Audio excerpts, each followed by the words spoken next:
Hello and welcome to the Quibber channel. I am Jason, your host. Yesterday was interesting because we had someone come from the company that deals with all the infrastructure for communications and internet. I'm as part of the cutting down my cost, I'm upgrading my what's called my backup internet to be comparable, and then when the contract for my other internet, my primary internet, comes up in February next year, I will cancel it. So they offered for free to upgrade my package, so which I did. Everything seemed to work fine on it. But the guy who came out, oh God, he was annoying. I'm sorry. I know a lot about computers. I know a lot about network software. I know a lot about electronic equipment and software. I have probably forgotten more in my life than most people to do with computers know these days. That isn't ego, that is just a fact. And first of all, the guy, they sent a new modem, which was basically the same as the old modem. I'm going to try and get rid of it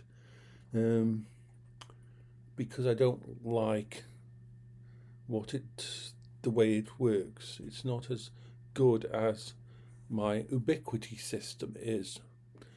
But for now, I've got to use it because it connects via a phone. It provides a digital phone network. So I need to keep it for now. And so he comes in. It's exactly the same one as the one that was already there, just it's got Wi-Fi 6 instead of Wi-Fi 5. All well and good. So what I do, I follow the instructions in the package, and I just replace my old one. I replaced it about 3 days ago when the actual modem router arrived. Plugged it all in, everything was fucking fine, no problems at all. And then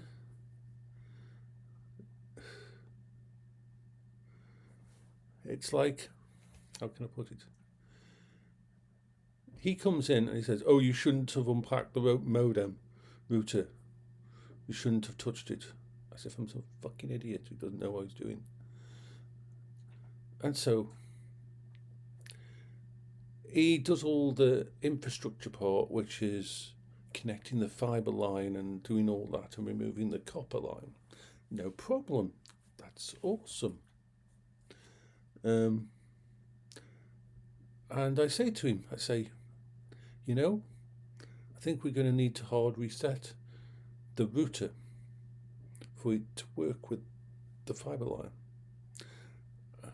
And he's like, "Where's the hard reset button?" I says, "He hasn't got one." He says, "No, all routers have a hard reset button." I said, no, this one doesn't. I just explained to him, I say, "You have to do it via the console. You have to log into the actual router." And he's like, no, that isn't how it works. So he continues his work, and I'm staying away from him because he's just not he's not an open-minded person, and he's one of those people who follows what he's got and does, and it's just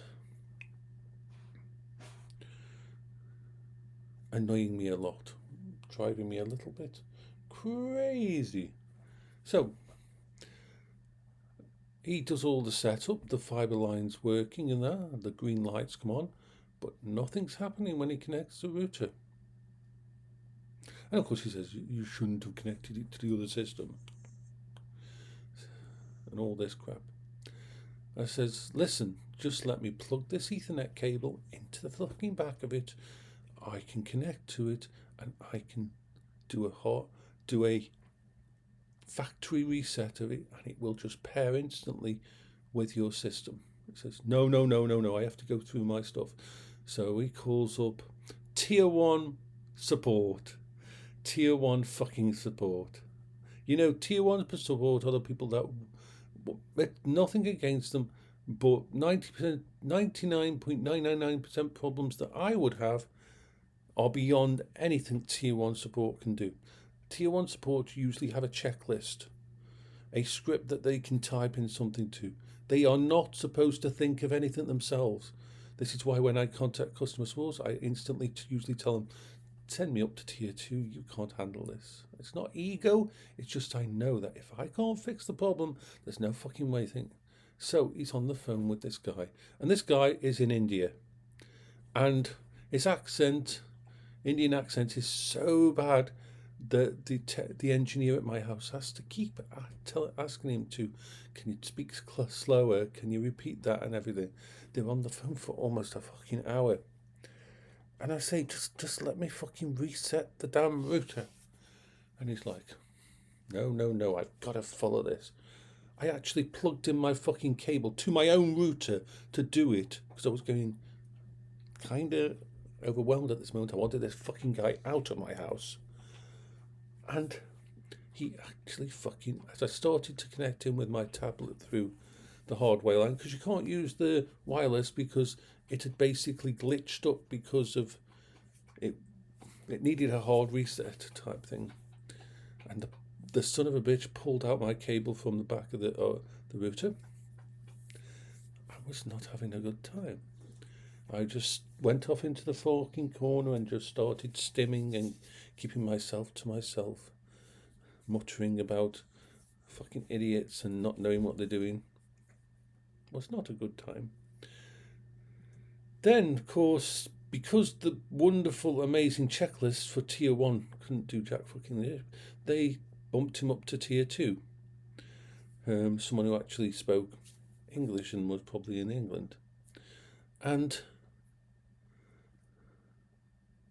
he says, well, and the first thing the guy says, you need to reset the router. And the guy said, there isn't a hard reset button. This broke the brain of the guy on the phone. He had never heard of a router that didn't have a little button on it to reset. And give him his due, most routers do have a little button, or the little thing that you can put a little pen in it and press the tiny button and hold it in there, and it'll reset the router. Dratex and all those kind of things, they all have them. This router doesn't, for some reason. You have to do it through the console or through a web browser connection to it.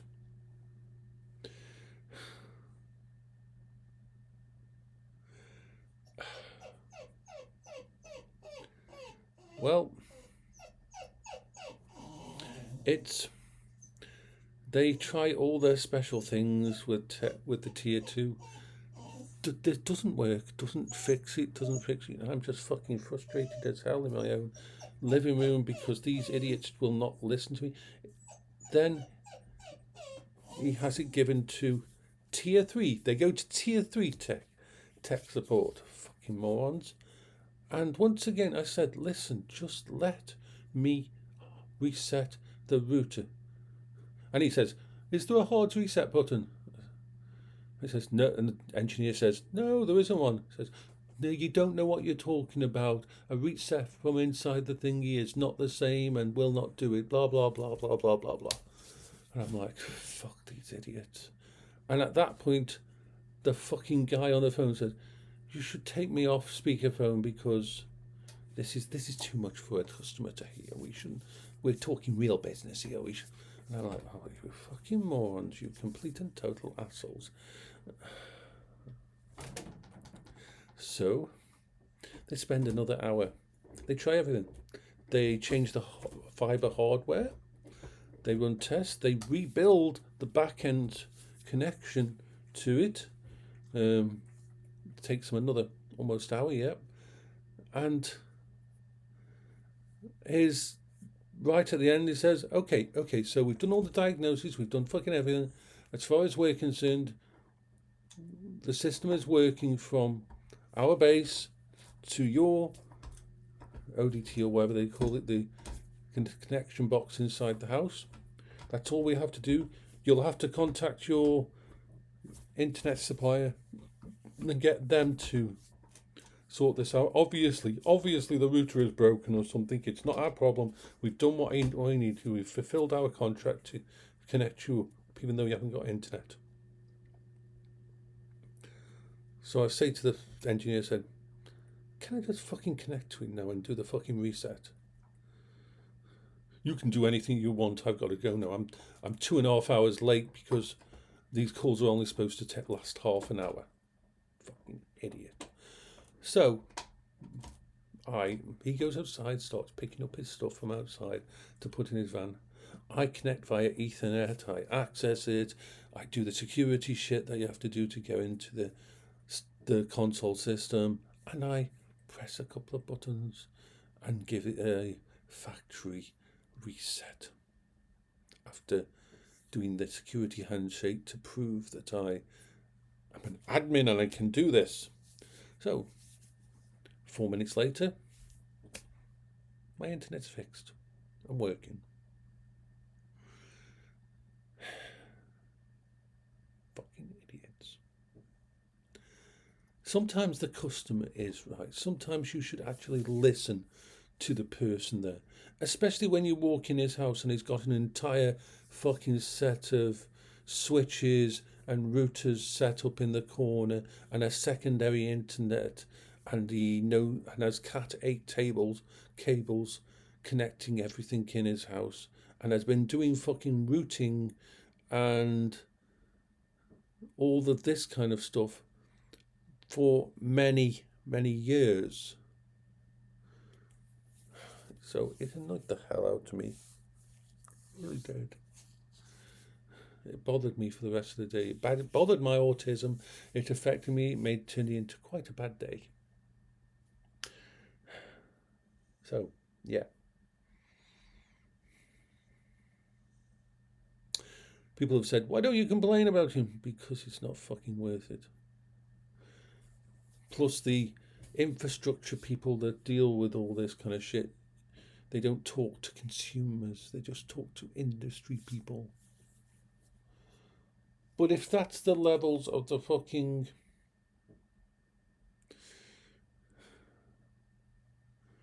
tech support these days in the UK and whatever they've got in other countries, it's fucking chronic. Absolute shit.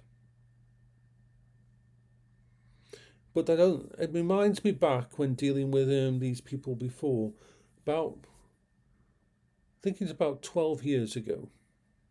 No? 14 years ago. Me and Paola, pardon me, me and Paola were living in a small bungalow, and we were connected to a box. We were living in like this huge old people's area in medical assisted bungalows, me and Paola was.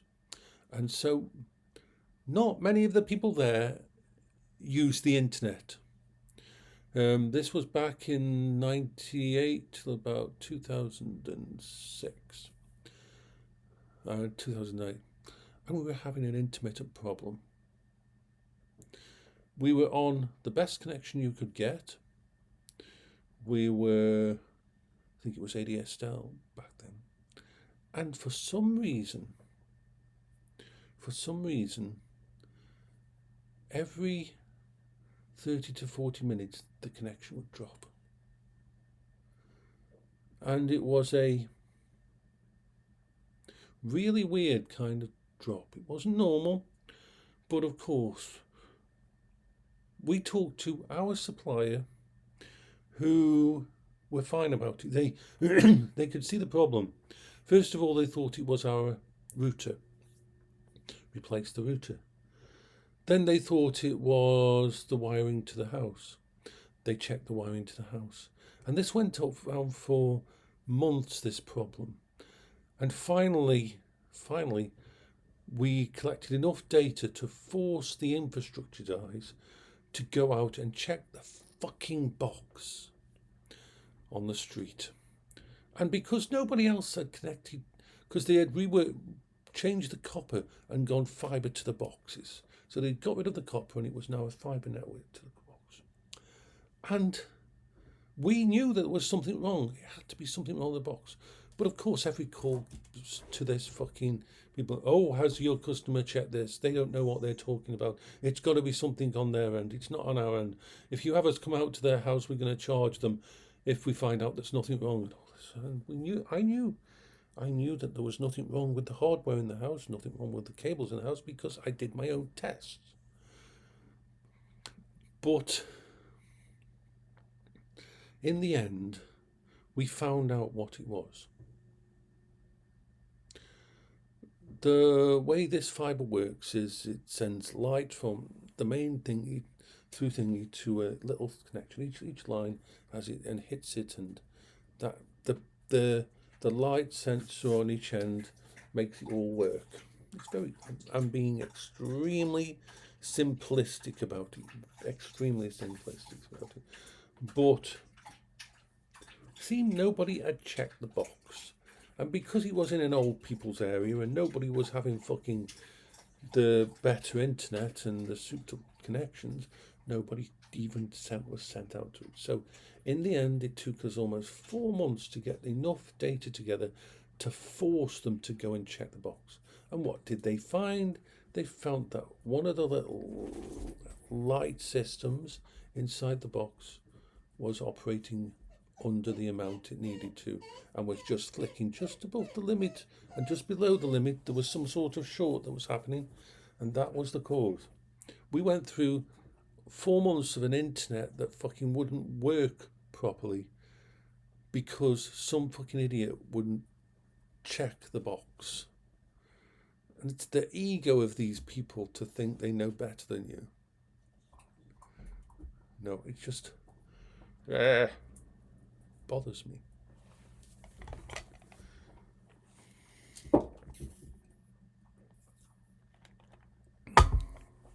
Okay, so that was a rant.